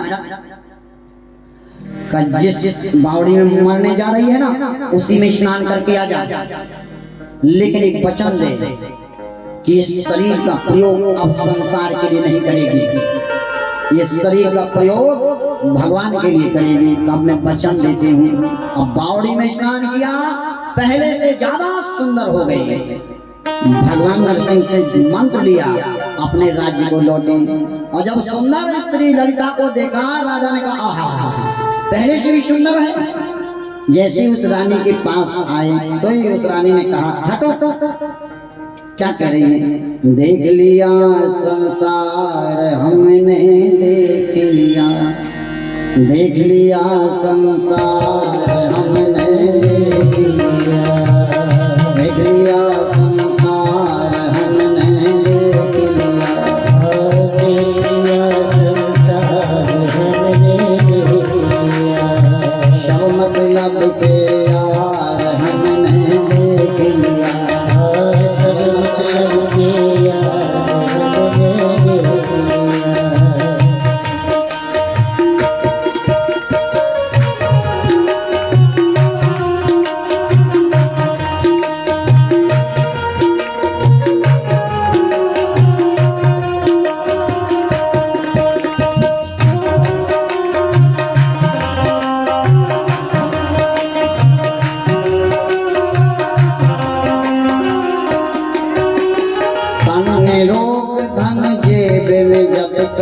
मन से सेवा करें तब तक,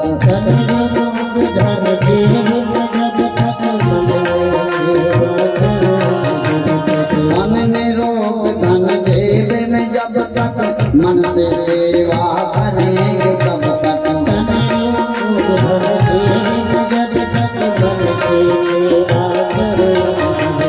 मानेगा परिवार हमने देख लिया, मानेगा परिवार हमने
उसने हमें निराश किया। जिस जिसका विश्वास किया है उसने हमें निराश किया। जिस जिसका विश्वास किया है उसने हमें निराश किया है। जिस जिसका विश्वास किया है उसने हमें निराश किया। बनकर रिश्तेदार हमने